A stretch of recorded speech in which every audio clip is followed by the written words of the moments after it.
Nosso amado Deus, nós te agradecemos por mais um sábado que está começando. Te agradecemos por estarmos reunidas aqui, pela oportunidade de falarmos de ti, da tua palavra e dos eventos que estão acontecendo no mundo. Eu te peço a tua direção nesse estudo, na participação, para que nós possamos aprender de ti. Em nome de Jesus, amém.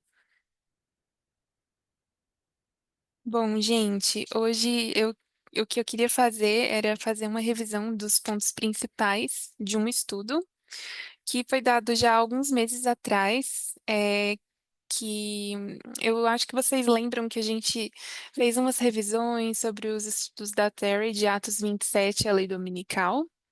Então, esse seria o quarto estudo, que é um estudo que fala sobre Trump versus os Estados Unidos.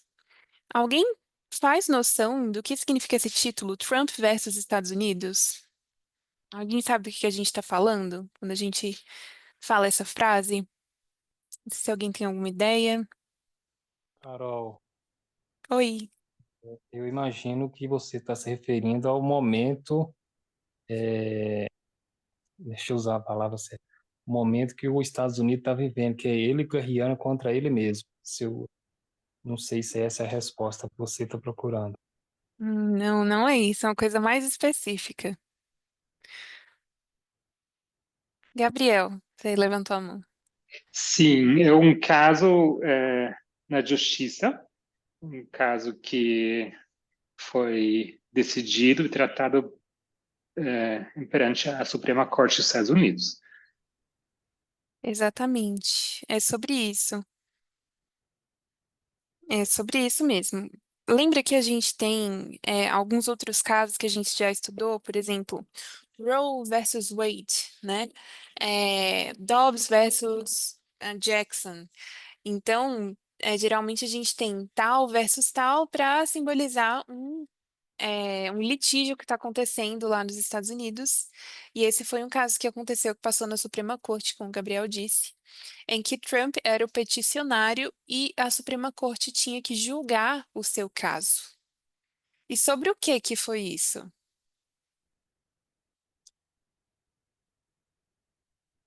O que estava sendo julgado nesse, nessa decisão tomada pela Corte Suprema?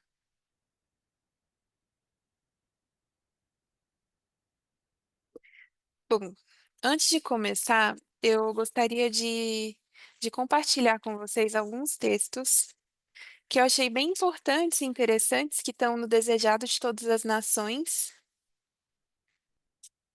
é, 29, parágrafo 4. DTN 29.4. DTN 29.4. 2, 3, 4. Diz assim: o espírito de profecia estava sobre este homem. Este homem aqui está se referindo a Simeão. Não sei se vocês lembram, né? Quando Jesus foi apresentado no templo, ele foi apresentado, né, recebido por Simeão, e tinha também lá uma mulher chamada Ana, né? Então aqui o Desejado de Todas as Nações está falando desse homem Simeão, que reconheceu Jesus, né, como sendo aquele prometido. O espírito de profecia estava sobre este homem de Deus, e enquanto José e Maria ali permaneciam, admirando-se de suas palavras, ele os abençoou e disse a Maria: eis que este é posto para a queda e elevação de muitos em Israel, e para sinal que é contraditado. E uma espada traspassará também a sua própria alma, para que se manifestem os pensamentos de muitos corações. Também Ana, uma profetisa, entrou e confirmou o testemunho de Simeão a respeito de Cristo. Ao falar Simeão, seu rosto iluminou-se com a glória de Deus, e ela derramou suas sinceras ações de graças por lhe haver sido permitido contemplar o Cristo do Senhor. Esses humildes adoradores não haviam estudado em vão as profecias, mas os que ocupavam posições de príncipes e sacerdotes em Israel conquanto tivessem igualmente diante de si as preciosas declarações dos profetas, não estavam andando no caminho do Senhor, e seus olhos não se achavam abertos para contemplar a luz da vida. Ainda é assim. Acontecimentos nos quais a atenção de todo o céu se acha concentrada não são discernidos. Sua ocorrência passa desapercebida pelos guias religiosos e os adoradores na casa de Deus. Os homens reconhecem Cristo na história, ao passo que se desviam do Cristo vivo, Cristo em sua palavra, convidando ao sacrifício no pobre sofredor que implora auxílio. Na causa justa que envolve pobreza e fadiga e censuras, nestas coisas ele não é hoje mais prontamente recebido do que o foi 1900 anos atrás. Então aqui a Ellen White está falando, né, sobre como Jesus ele não foi reconhecido no seu tempo, mas que havia pessoas que não estavam estudando as profecias em vão.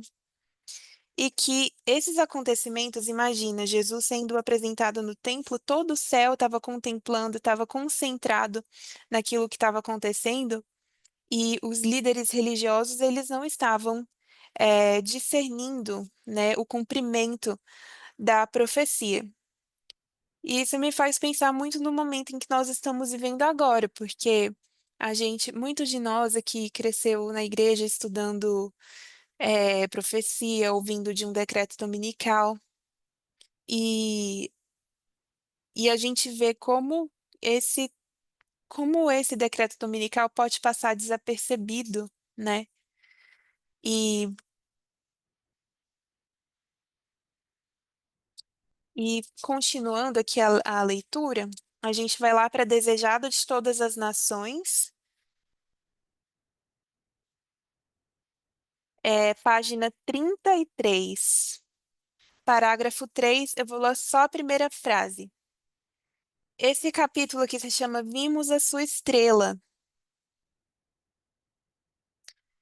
Eles os magos, né, os três magos do Oriente, eles receberam a luz com alegria e eles saíram pela fé para atender o chamado divino.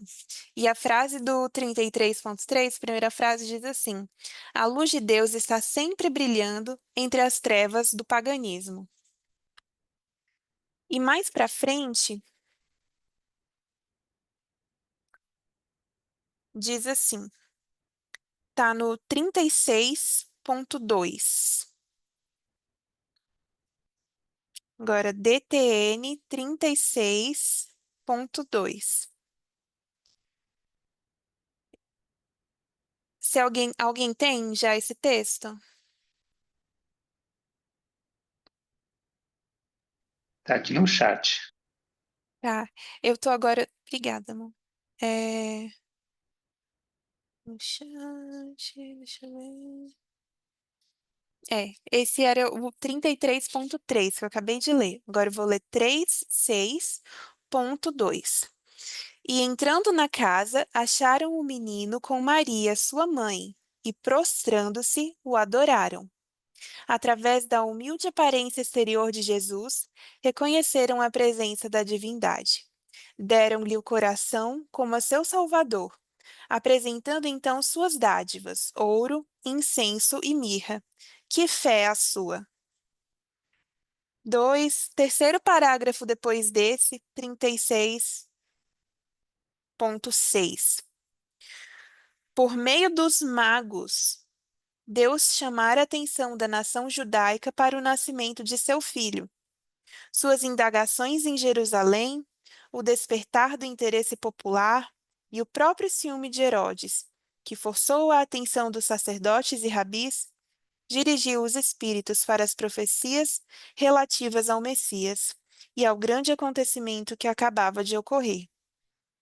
Isso também me pareceu interessante, porque ali no início do capítulo ela diz assim que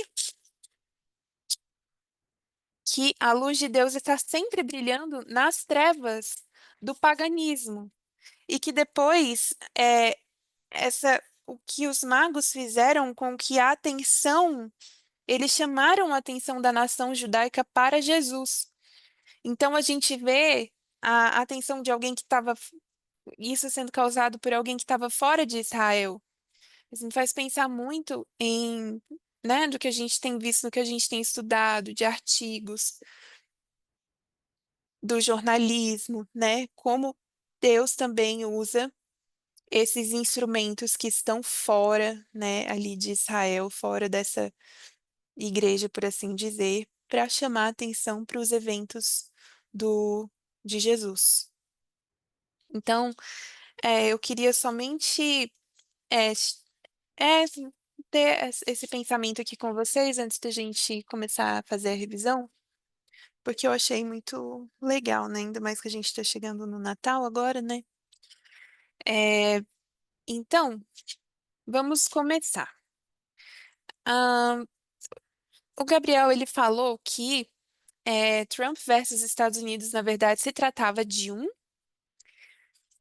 é, de um caso da Corte Suprema. Vou mandar aqui um texto para vocês, para a gente saber sobre qual é o centro. Vou pedir para alguém ler, por favor, para a gente. Vou mandar no chat e eu vou pedir, por favor, para lerem para nós, tá?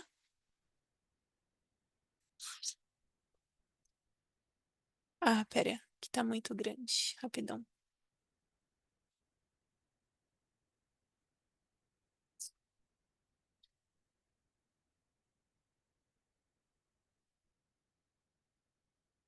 Quem pode ler para a gente?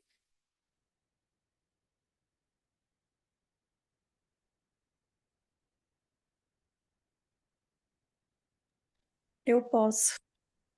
Por favor. Trump versus Estados Unidos. 603, 593, 2024. É uma decisão histórica da Suprema Corte dos Estados Unidos, na qual a Corte determinou que a imunidade presidencial de processo criminal se estende presumivelmente a todos os atos oficiais de um presidente, com imunidade absoluta para atos oficiais dentro de uma autoridade presidencial exclusiva que o Congresso não pode regular, como perdão, comando das Forças Armadas, execução de leis ou controle do poder executivo.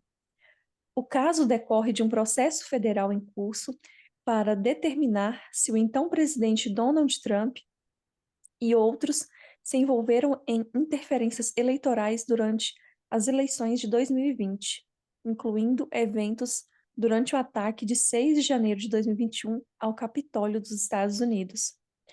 É a primeira vez que um caso relativo a um processo penal por alegados atos oficiais de um presidente é apresentado ao Supremo Tribunal. Pode continuar? Pode.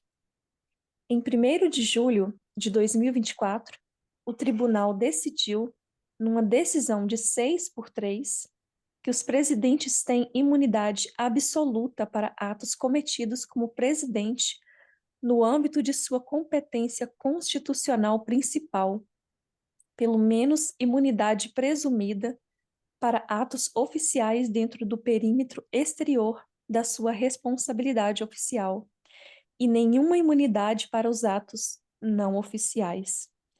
O tribunal recusou-se a decidir sobre o âmbito da imunidade para alguns atos alegados de Trump na sua acusação.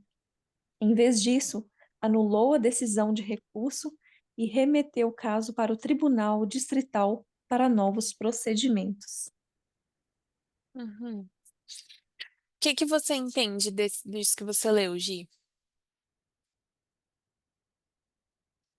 Não tem uma resposta certa, só o que você realmente entendeu, tipo, se você fosse resumir. Bom, eu, quando eu leio, parece que a minha mente divaga um pouco, eu tenho que voltar e reler. Deixa eu olhar aqui de novo.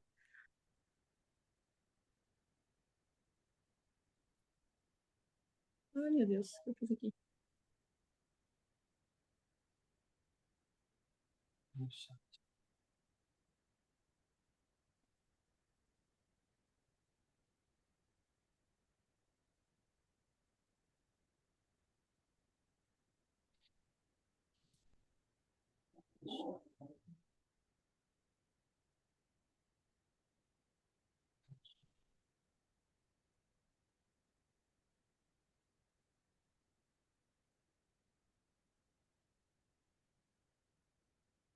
Vocês lembram de um estudo que teve lá do Parminder na Campal Internacional?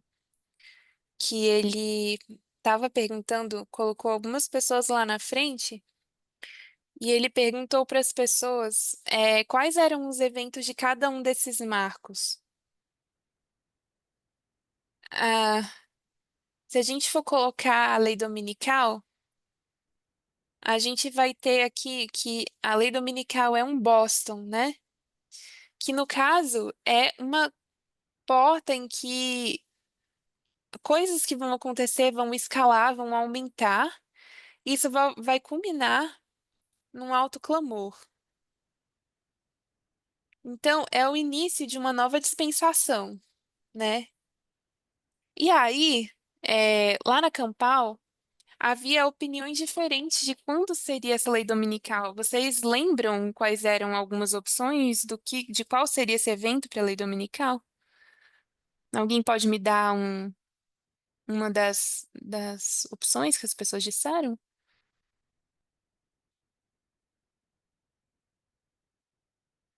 Porque essa foi, assim, uma questão central, né, na Campal. Não sei se vocês lembram disso.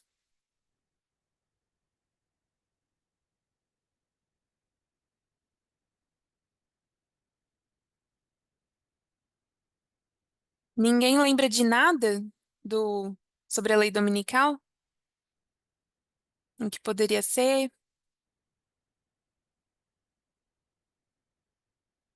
O Renildo colocou aqui 18 de julho. E o que aconteceria em 18 de julho?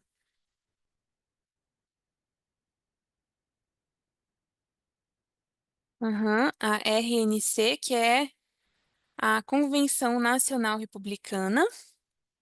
Tem alguma outra possibilidade do que eles estavam dizendo lá? Não preciso da participação de vocês, gente.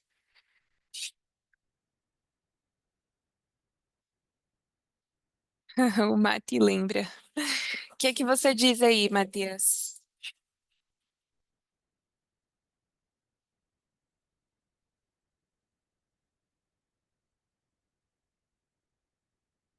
Oye, Caro, Oi. eh, tuve un problema con Zoom, así que no podía hablar.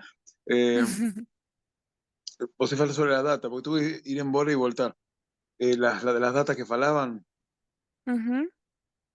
28 de julio, eh, 5 de noviembre, 2025,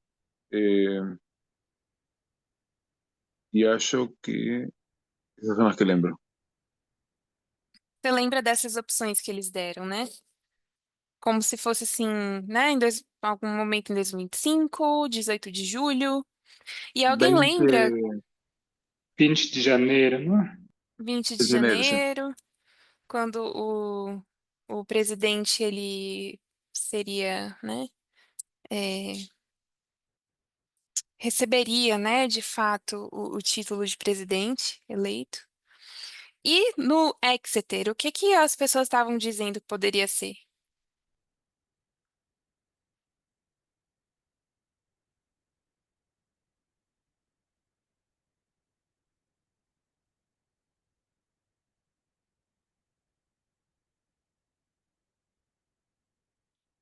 Quais marcos possíveis as pessoas estavam falando para Exeter?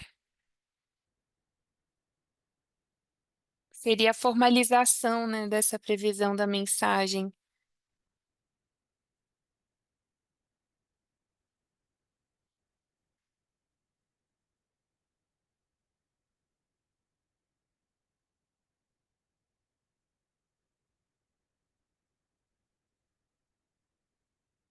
que que vocês dizem? O que que vocês têm aí anotado?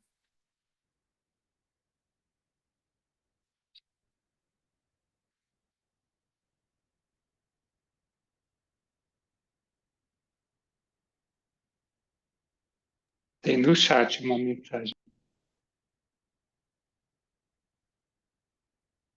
Deixa eu ver.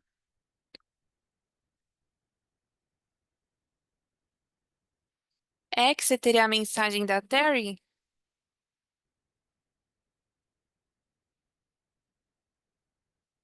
Mensagem da Terry.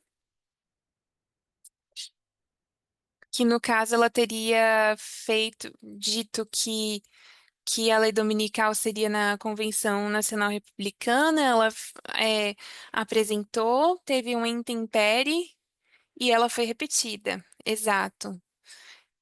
Essa seria. E essa mensagem da Terry seria um componente interno e externamente seria o quê?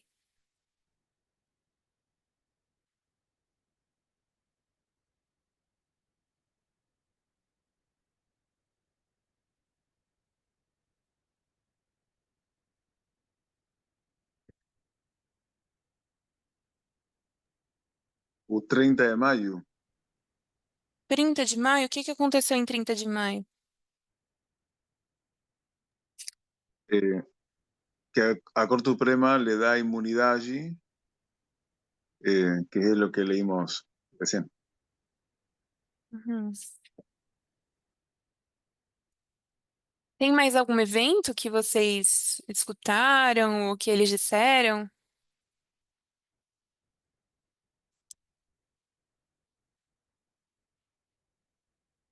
Vocês lembram de mais algum?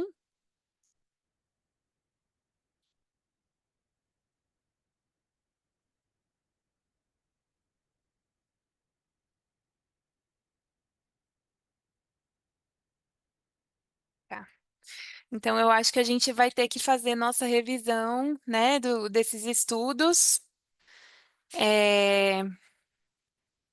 para a gente ter bem claro, porque são coisas bem importantes, né, para a gente saber nesse momento agora da história que a gente está vivendo, quais são as possibilidades que estavam sendo discutidas, né, no, na Campal, porque depois da Campal foram várias apresentações sobre essas possibilidades, né? Então, o que eu quero mostrar aqui é que essa decisão aí, como o Renildo colocou no chat, né, de que seria a convicção do Trump, né, Trump convicto, seria como uma resposta a essa decisão que foi tomada pela Corte Suprema, né, nesse caso chamado Trump versus Estados Unidos, tá bom? Então, nesse mês de Então, eu digo, né, que como possibilidade a gente tem que estudar esses eventos, entender o que eles estão acontecendo, porque eles são passos, né, que de acontecimentos na nossa história. Deixa eu tentar apagar isso.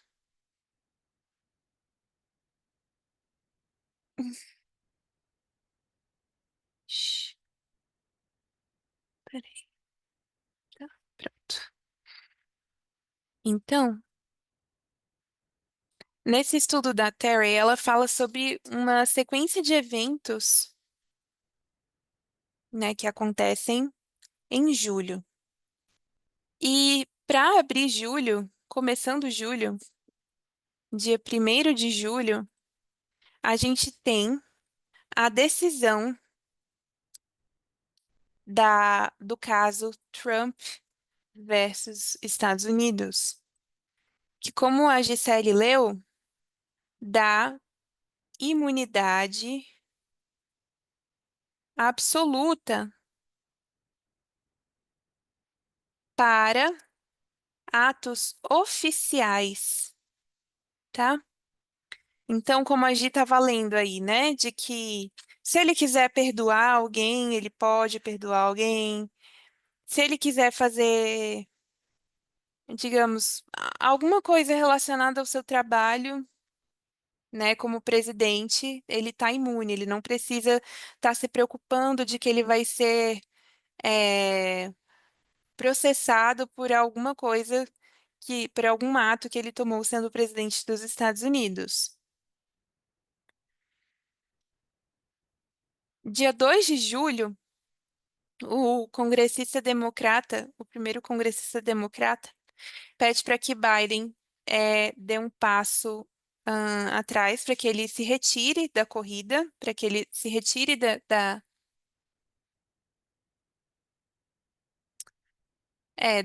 corrida eleitoral. Em julho, 13 de julho, nós temos a tentativa de assassinato, em que Trump leva um tiro na orelha e grita: lutem, lutem, lutem. Em E depois, dia 15 de julho, a gente começa com a Convenção Nacional Republicana, né? Até que a anciã Terry fala sobre isso lá na Campal Internacional, em que o vice-presidente ele é anunciado. Ele é o J.D. Vance, né? Inclusive, lá na Campal teve um estudo, né, falando sobre o J.D. Vance, esse vice-presidente, como um católico, né? E que ele foi convertido ao trumpismo, convertido ao catolicismo e depois se tornou trumpista, e que ele representa uma classe de pessoas que está ali dentro dessa Convenção Nacional Republicana, nesse conservadorismo católico integralista, aí como colocou a Gisele. Então, 15 de julho, J.D. Vance. No dia 18 de julho, ali para fechar a Convenção Nacional Republicana, a gente tem o que seria o coroamento de Trump. Ele é coroado. Isso é uma forma de dizer usada por jornalistas, né? Falando sobre que Trump foi coroado no dia 18 de julho. Dia 21 de julho, Biden oficialmente deixou a, de concorrer às eleições. E ali também a Kamala, ela tomou, né? Não sei se foi no dia seguinte, mas ela também passou agora a ser a candidata oficial à presidência. Então, alguns pontos, eu vou colocar aqui alguns pontos, né? A gente nem chegou a falar exatamente de quais foram os eventos mencionados lá na Campal Internacional. Vou colocar aqui, eventos mencionados na Campal Internacional. Eu vou colocar aqui tudo como alguns tópicos para a gente poder estudar desse tema, tá? Para a gente poder saber. Então, esses aqui são alguns eventos que aconteceram.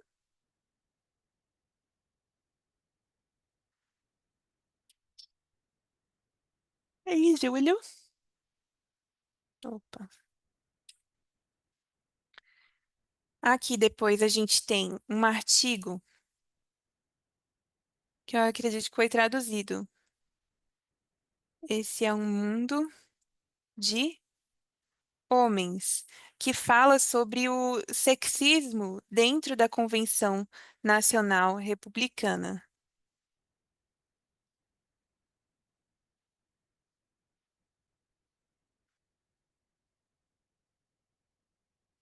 Sexismo na Convenção Nacional Republicana. Então, se a gente for lembrar, por que a gente falou que era Trump versus Estados Unidos? Por que Trump entraria com um pedido de, de, de litígio na Suprema Corte dos Estados Unidos? Por que ele faria esse pedido para que ele... Por que os advogados do Trump quiseram recorrer pedindo imunidade para o Trump? Por que esse processo foi iniciado? Por que vocês acham?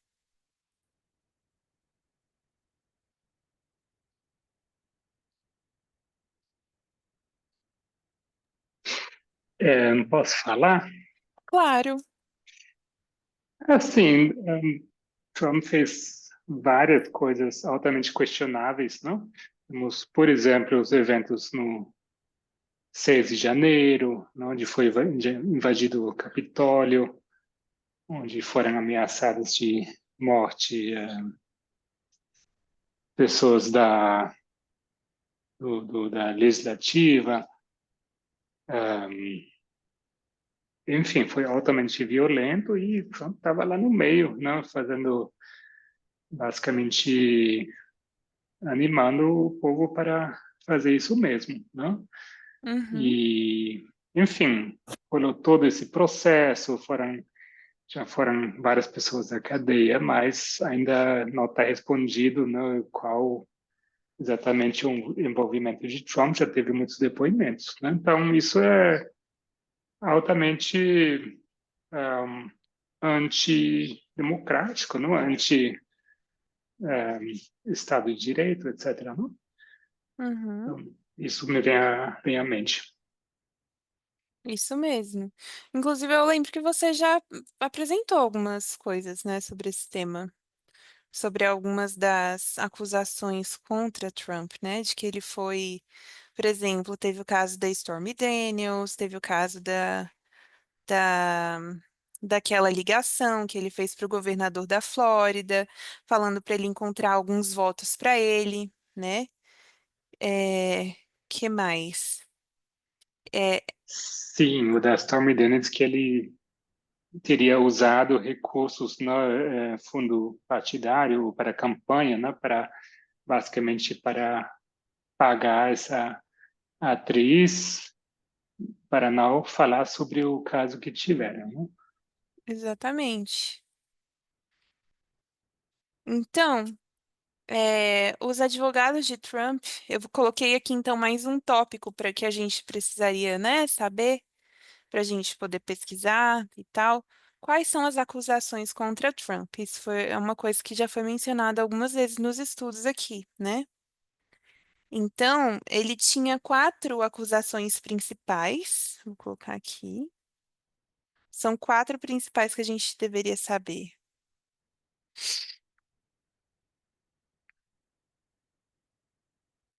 Uma delas, né, como o Gabriel mencionou, 6 de janeiro. Então, os advogados de Trump apresentaram uma moção, no processo federal para rejeitar essas acusações. E eles citaram uma, uma, quer ver? Uma imunidade presidencial.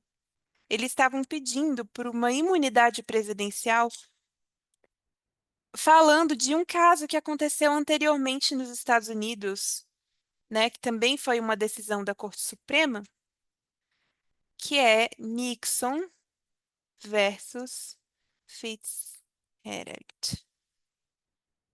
Nixon, ele foi um presidente lá na década de 60. Então,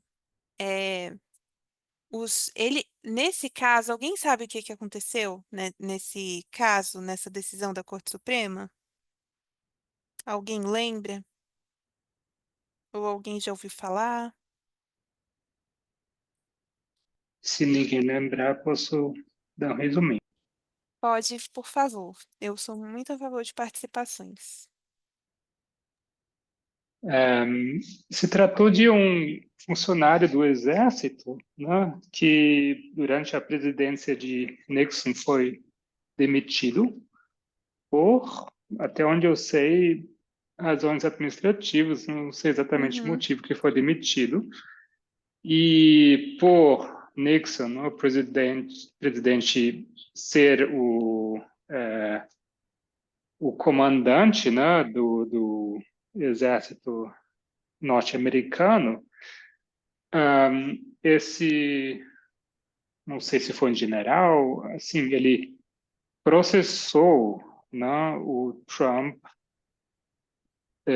não, o Nixon, já depois dele ter saído, eu acho, da presidência dele, uhum, pela querendo recorrer, né, por questões trabalhistas e tal, né? Então ele tentou tirar lucro, né, desse caso que ele fez contra o eu acho que já era ex-presidente, não sei exatamente, não? Então foi um caso trabalhista onde ele, poderíamos dizer, ele quis se aproveitar, né, abrindo um processo para ver se rolava alguma recompensa. Uhum, exatamente. Sendo que, assim, não foi nem, assim, uma decisão pessoal do Nixon, até onde eu sei, assim, simplesmente completamente inadequado, né? Essa recorrer e entrar contra o próprio presidente nesse aspecto. Uhum. Tá, isso foi o que aconteceu. E qual foi, então, a decisão que a corte tomou nesse caso?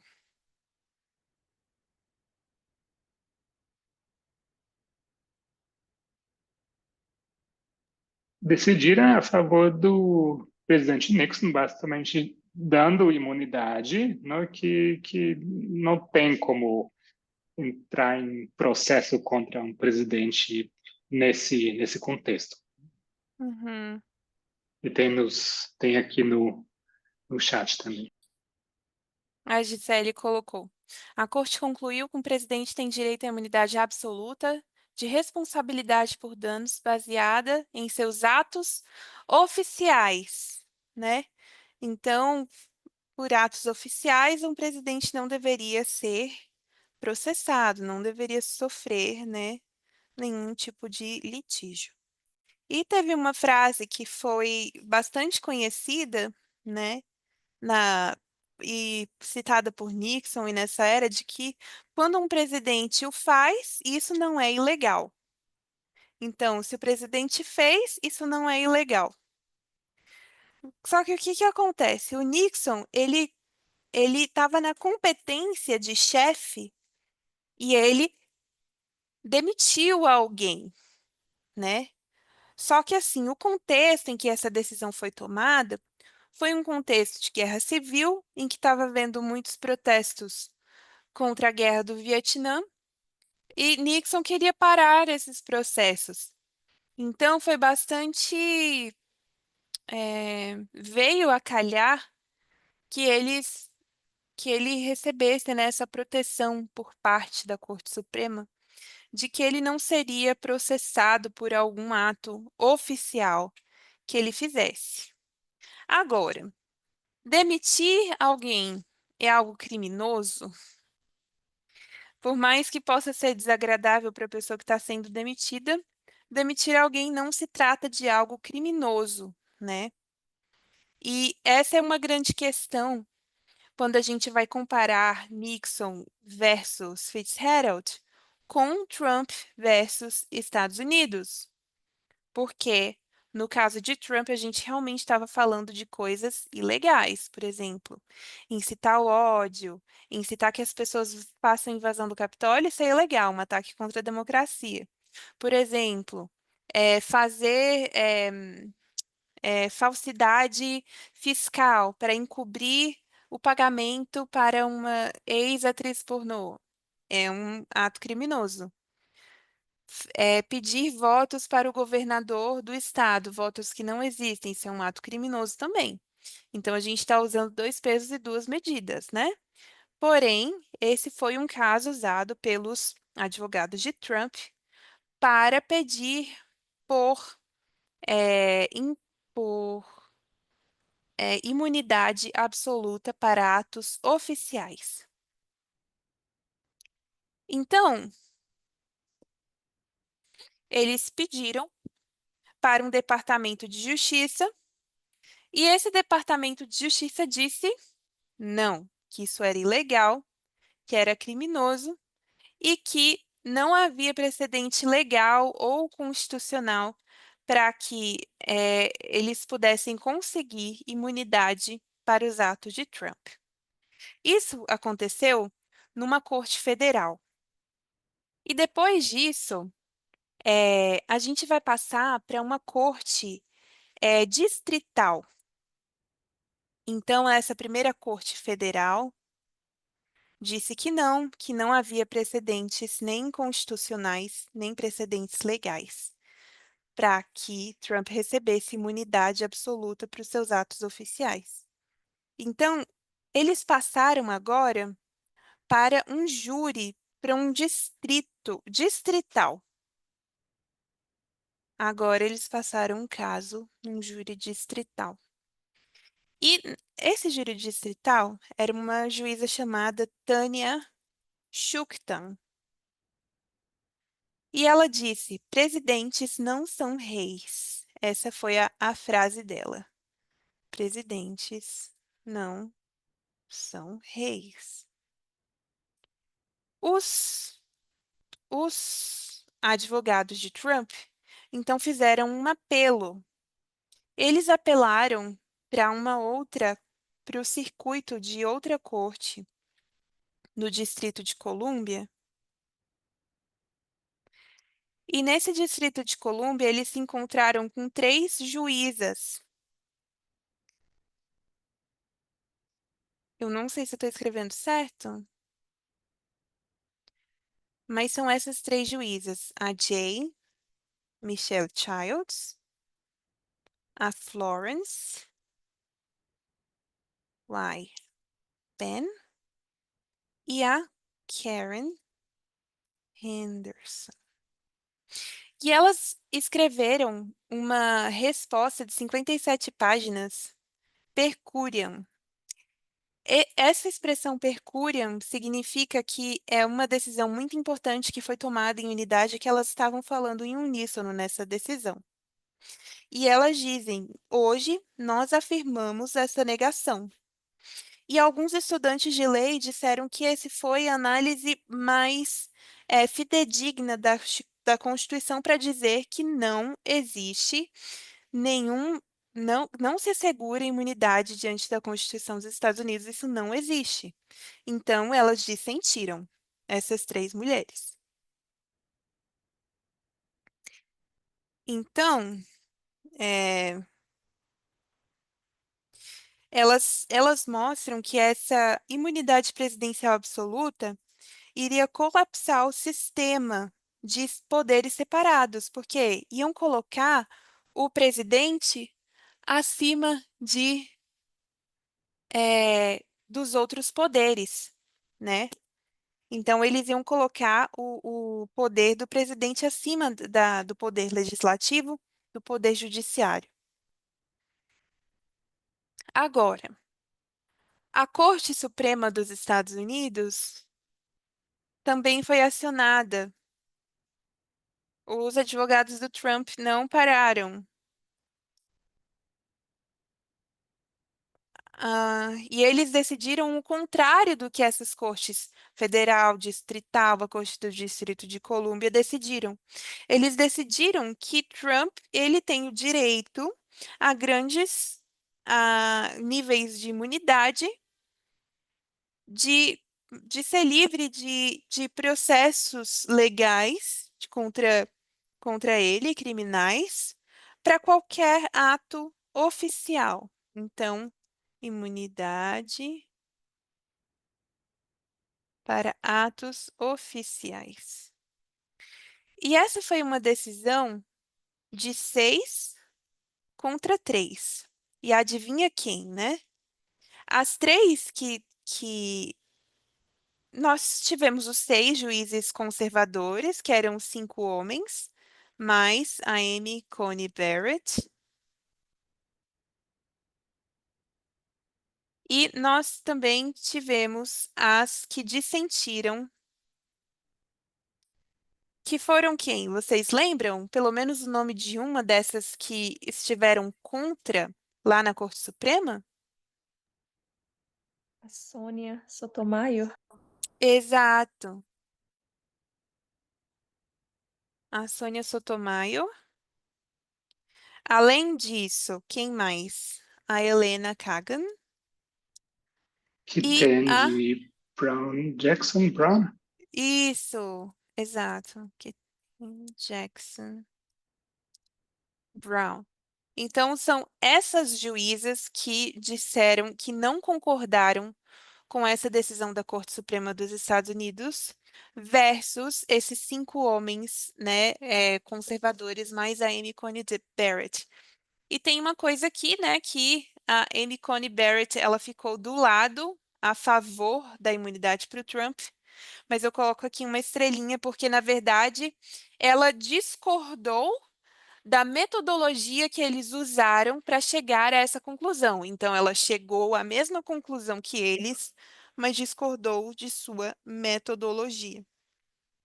Então, aqui a gente tem, né, ó, a Tânia, 1, 2, 3, 4, 5, 6, 7 mulheres que votaram contra a imunidade para Trump versus esses 6 juízes conservadores. Então, após essa decisão, né? Essa aqui é a decisão de Trump versus Jackson, de 1º de julho de 2024, né? Foi uma decisão de 6-3. Vou colocar assim. Em que a gente teve 5 homens, 6 juízes conservadores versus juízes liberais ou progressistas, né? Então, aqui a gente tem que nessa decisão que foi tomada, um desses juízes conservadores e o chefe, né, ali dos juízes, que fala pelos 6, é o juiz Roberts. E ele vai citar justamente o Nixon versus Jackson. Lembrando, então, que essa é a metodologia que eles usaram, né, de comparar Nixon versus Jackson com o caso atual, e que a Amy Coney Barrett, ela não concordou com essa metodologia usada por eles, embora tivesse chegado à mesma conclusão. Fitzgerald ou Jackson? Jackson é outro. Desculpa, Fitzgerald, eu me confundi. Obrigada. Fitzgerald. Aí, é isso mesmo, tá? Eu coloquei errado, o Gabriel falou certinho. E aí, a gente tem a dissensão dessas 3 juízas, né? Da Sotomayor, que estava falando em nome delas. Elas dissentem falando também de Dobbs versus Jackson, desse caso, que inclusive lá nos eventos, desculpa, nesses eventos aqui que foram mencionados na Campal, dentro daquela estrutura lá de Boston, Concord, Exeter, essa decisão Dobbs versus Jackson estava lá. Vocês lembram, né? Então, será que tem relação, né? Será que é um passo para a lei dominical isso daqui? Porque parece, né, pelas pessoas que estavam lá na frente, que foi um passo muito mencionado, né? Tá. E depois disso, o caso volta então para a Corte Distrital, aqui da Tânia Shuktan, Corte Distrital, porque agora ela vai ter a tarefa de dizer, ok, ele tem imunidade absoluta para atos oficiais, mas vou colocar aqui, Tânia Shuktan. O que são atos oficiais? Então, na verdade, eu nem vi se isso já foi decidido, mas eu acredito que não. Mas a Terry estava até falando lá no vídeo, né, dizendo, olha, é difícil que antes das eleições possa sair alguma coisa dizendo o que que são e o que que não são atos oficiais, né, para a gente dizer, tá, enquanto ele estava sendo presidente, ele fez isso, enquanto ele deixou de ser presidente, ele estava incitando outra coisa. Será que então ele realmente está imune? Será que então ele realmente não está devendo nada aqui perante a lei, né?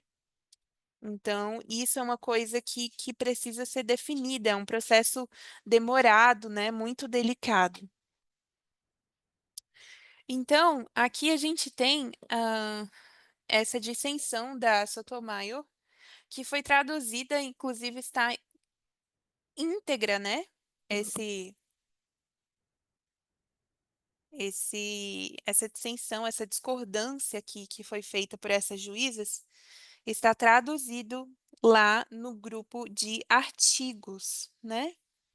Então, elas mostraram que o argumento da maioria era dizer assim, olha, o presidente ele precisa agir sem medo de ser processado. E elas deram alguns exemplos, né, de cenários ruins.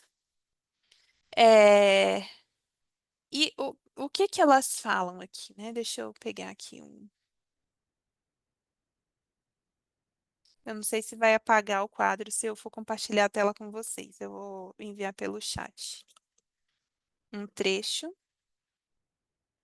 do que foi dessa tradução, né?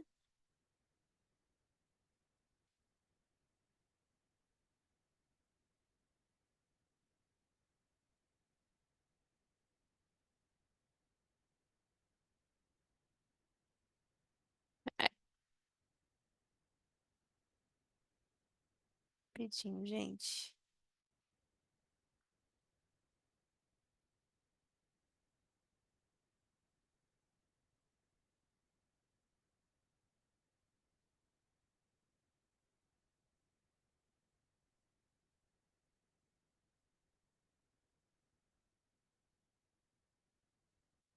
Pera, não tá dando muito certo. Vamos dar aqui assim. Hum. Alguém pode ler pra gente?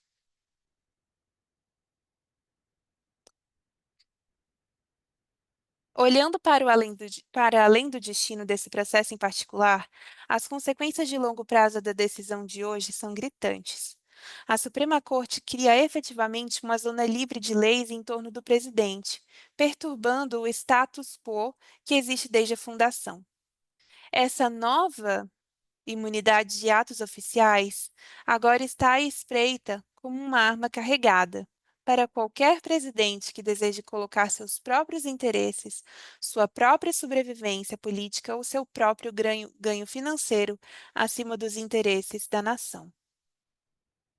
O presidente dos Estados Unidos é a pessoa mais poderosa do país e possivelmente do mundo. Quando ele usa seus poderes oficiais de alguma forma, de acordo com o raciocínio da maioria, ele agora estará protegido de processos criminais. Ordena que a SEAL Team 6, a Marinha, assassine um rival político? Imune. Organiza um golpe militar para manter o poder? Imune. Aceita um suborno em troca de um perdão? Imune. Imune, imune, imune. Então, ela dá aqui alguns exemplos do que poderia acontecer, né? Ah, paga uma propina para o presidente dar aquele perdão político que acontece uma vez por ano? Imune. Não tem problema, porque ele estava fazendo atos oficiais.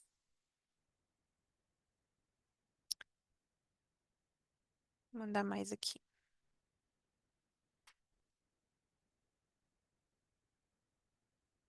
Permita que os presidentes violem a lei, que o presidente viole a lei, que explore as armadilhas de seu cargo para obter ganhos pessoais, que use seu poder oficial para fins malignos, porque se ele souber que um dia poderá ser responsabilizado por violar a lei, talvez não seja tão ousado e destemido como gostaríamos que fosse. Essa é a mensagem da maioria hoje, ou seja, precisamos de um presidente forte, ousado, destemido, e que não fique preocupado em romper a lei, porque ele é acima de tudo e de todos, bem patriarcalzinho. Aí, vou mandar aqui mais um.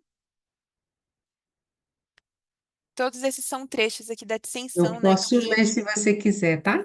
Ah, obrigada. Pode ler, então. É esse, começa aqui mesmo? Aham. Mesmo que esses cenários de pesadelo nunca se concretizem, e eu oro para que nunca se concretizem, o dano já foi causado. A relação entre o presidente e as pessoas a quem ele serve mudou irrevogavelmente. Em todo o uso do poder oficial, o presidente é agora um rei acima da lei. Uhum. Essa frase é muito impactante, né? Como elas categorizam que ele é um rei acima da lei. Esse aqui é só mais um, o último parágrafo da dissensão delas. Puder Nunca ler? na, Sim. Nunca na história de nossa república um presidente teve motivos para acreditar que estaria imune a processos criminais se usasse as insígnias de seu cargo para violar a lei criminal. No entanto, daqui para frente, todos os ex-presidentes estarão protegidos por essa imunidade. Se o ocupante desse cargo usar indevidamente o poder oficial para obter ganhos pessoais, a lei criminal que todos nós devemos cumprir não oferecerá uma proteção. Com temor pela nossa democracia, dissinto. Então, obrigada, Rê. Então, assim, esse foi mencionado, né, no estudo de que essa finalização dessa dissensão, né, geralmente ela acaba muito cordial, muito bonita, muito polida, mas elas foram muito taxativas ao dizer: a gente teme pela nossa democracia. Elas falaram com todas as palavras. E essa frase que foi muito marcante que elas disseram: o presidente é agora um rei acima da lei, né? Então, a gente está passando por cima da democracia, a gente está passando por cima de um sistema que reprime o poder, né, daquele líder do país. Então, tem Posso alguns. comentar rapidinho? Pode, por favor. Eu acho que essa frase realmente ela não é aleatória, né? Porque justamente a história dos Estados Unidos, né? Eles conseguiram a sua independência, né? De um rei, de um reino, o Reino Unido, né? Então Uhum, eles vêm desse contexto, né? Então justamente para isso nunca mais acontecer, eles serem sujeitos a vontade de um rei, não? Eles criaram todo esse sistema que é muito bem balanceado, muito tem seus limites, tem seus uhum, impedimentos, não? Freios, contrapesos, etc. Né? Então, que é altamente burocrático, né? Mas ao mesmo tempo necessário, né? exatamente. Exatamente. Coloca limite, né, nessa. Eita, o que que eu fiz? Coloca limite nesse poder que o poder humano tem, né? Que o poder humano busca. E vamos ver mais o que aconteceu aqui. Então, quando a gente fala aqui do Nixon versus Fitzgerald original, eles tinham uma preocupação também de que o presidente ele deveria, quando ele estava, né, exercendo oficialmente o seu cargo, ele deveria ser imune de processos civis, especialmente para proteger o presidente de coisas frívolas, né, de coisas bestas, né? Então a gente vê que tem uma comparação que não é justa. Então, aqui no dia 1º de julho, a gente vê uma mudança, né, importante, fundamental e estrutural na democracia da América, dos Estados Unidos. E a gente agora tem que estar esperando a Tanya Chutkan decidir o que são ou não atos oficiais. Gabriel, você que traduziu, né, essa dissensão da Sotomayor, você lembra de alguma argumentação delas falando sobre Roe versus Wade e sobre originalismo?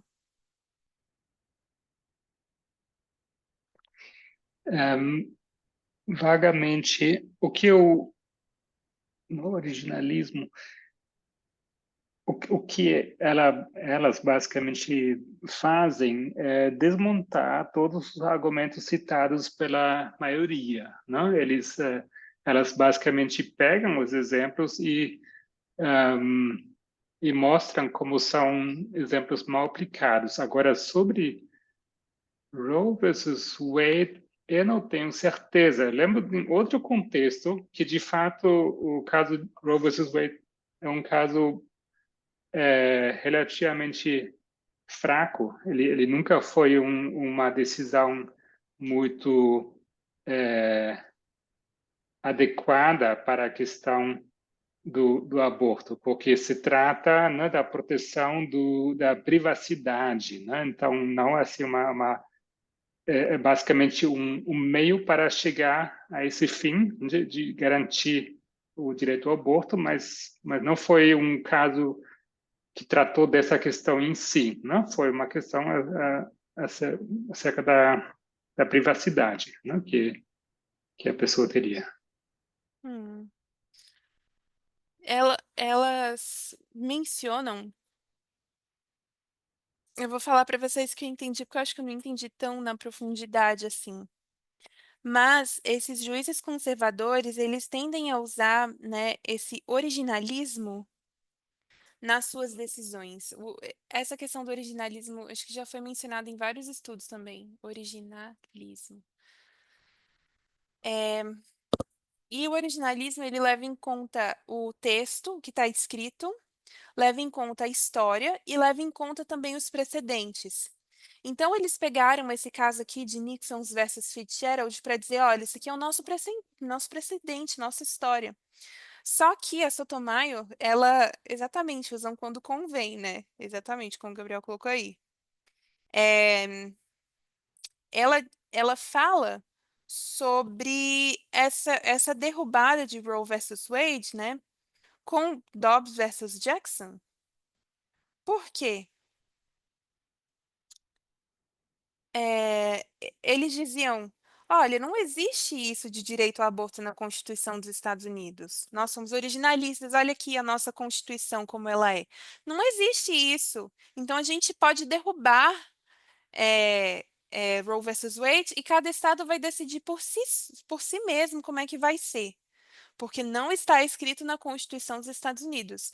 Então a Sotomayor, o que ela faz? Ela diz assim, tá. Nixon versus Fitzgerald deveria cair também, porque também não está escrito na Constituição de que um presidente tem imunidade absoluta para os seus atos oficiais, tá? Então, basicamente, isso foi o que aconteceu, né? Eu acredito, espero que tenha ficado claro. Depois disso, a Terry faz uma aplicação, assim, né, para fechar, de que Jesus, ele nasceu como homem, né, na Terra, do sexo masculino, e ele foi reconhecido pelos três magos como rei. Então, isso seria sexista na visão de vocês? O que vocês acham? Se a gente parar para dizer também que nós temos um líder masculino no movimento, isso seria sexista? Somente o fato, por exemplo, de Trump estar concorrendo contra uma mulher, se fosse só um homem versus uma mulher e a gente dissesse não, a mulher tem que vencer, só pelo fato dele ser homem, seria sexista se ele vencesse? São coisas assim para a No, gente. Pode falar, Mati, por favor. eu acho que não, Uhum. porque son as ideas sexistas, o comportamento sexista, que lo pode ter uma pessoa, um homem, uma mulher ou uma pessoa da comunidade LGTB por igual. No todas las mujeres son feministas, hay muchos gays que son pro dictadura, pro derecha, entonces no están así. Sim, né? Também É, queria falar sexismo, né? Assim como a própria palavra indica, né? Ela vem com o conceito de superioridade, né? De uma hierarquia na qualidade, na qualificação dos sexos, né? Então, seja por motivos biológicos, de evolução, etc. Então, tem essa ideia que, de fato, um sexo é superior ao outro, né? Agora, se isso não tem muito a ver com algum líder ser homem ou mulher em si. Exato. É uma forma, né, de governar, digamos. Porque se a gente for parar para pensar, né, o sexismo, o patriarcado, ele traz consigo diversas coisas em diversos âmbitos. E ele também, ele está relacionado com uma forma de governo que a gente vê muito sendo questionado aqui, né? Por exemplo, se a gente pegar aqui o Desejado de Todas as Nações, a gente vai ver o tanto que era a ideia de Satanás de pintar Deus como uma pessoa que só quer favores para si, como o grande maioral. Então, quando a gente olha para o mundo e a gente vê esses grandes reinos e reis sendo autocratas, desculpa, sendo abusadores de poder, sendo eh, sexistas, sendo patriarcais, enfim, tudo isso é uma falsa parábola de quem Deus é, de quem Jesus é como rei. Então, isso é uma grande mentira para enganar as pessoas de qual é o verdadeiro caráter de Deus, né? Por isso que a gente tem que estar a cada dia sempre é, tirando a nossa mente disso, tirando a nossa mente das coisas do mundo, para que a gente possa entender como realmente é o caráter de Jesus, como realmente é o caráter de Deus, como realmente é o reino dele, né? E uma das coisas que a Terry menciona aqui, né, de que esse menininho que foi reconhecido como rei pelos magos, né, que vieram através da profecia até ele estava sob a lei, ele estava debaixo da lei. Então, isso é diferente do que a gente vê nesse rei que está se levantando aí, né, em julho de 2024. É diferente. Porque Jesus ele estava sujeito à mesma lei que todo o seu reino, que os seus súditos, digamos, né? Ele, eu acho que eu até peguei aqui um texto.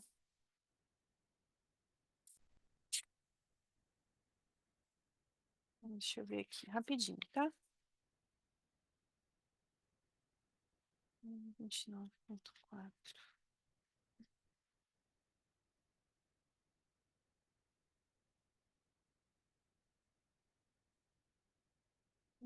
Dois, três, quatro.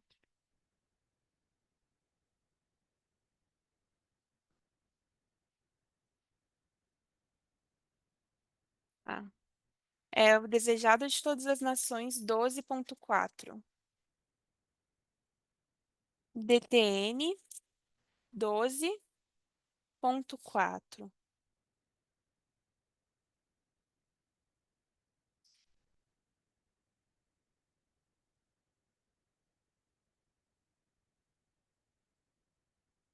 Diz assim: portanto, Jesus, como nós, em tudo foi tentado, sofreu toda a provação a que estamos sujeitos, e não exerceu em seu próprio proveito poder algum que não nos seja abundantemente facultado.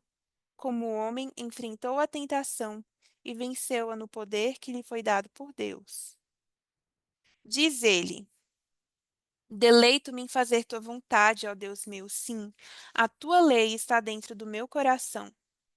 Enquanto andava fazendo bem e curando a todos os aflitos do diabo, patenteava aos homens o caráter da lei de Deus e a natureza de seu serviço. Sua vida testifica ser possível obedecermos também à lei de Deus. Então, Jesus se sujeitou a toda a lei. Ele não estava acima da lei. E a gente sabe que a nossa lei, a lei áurea, né, que é ama teu próximo como a ti mesmo, ou amai-vos como eu vos amei, fala de igualdade em todas as nossas relações, em todos os nossos relacionamentos. Então, como a gente disse, né, a lei dominical, então, ela, aqui dos eventos mencionados na Campal, ela começa um Boston, uma porta para eventos maiores e marcantes e coisas terríveis que vão acontecer, mas que vão nos levar ao clamor da meia-noite. Obrigada por ter compartilhado o texto. Eu vou deixar o estudo por hoje até aqui. Essa foi uma revisão do estudo Trump versus Estados Unidos, da Terry, que está também traduzido no canal do Livrinho, tá? Acho que vale a pena estudar e ver esses tópicos aí que a gente mencionou também, tá? Dar uma aprofundada, entender, deixar bem claro e bem fácil para nossa mente acessar. Eu espero que todo mundo tenha um ótimo sábado e vamos finalizar com uma oração?